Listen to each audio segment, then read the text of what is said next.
ఏంటంటే నాకు ఏమవుతుంది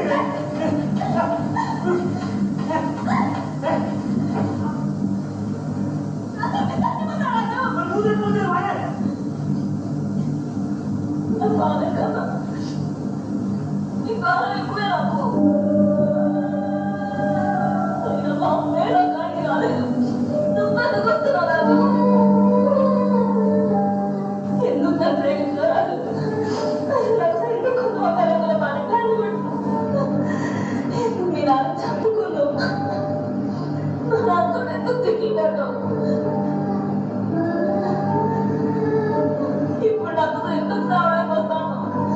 ఎందుకే ఎందుకు ఎందుకంటే నా పెళ్ళడి కాబట్టి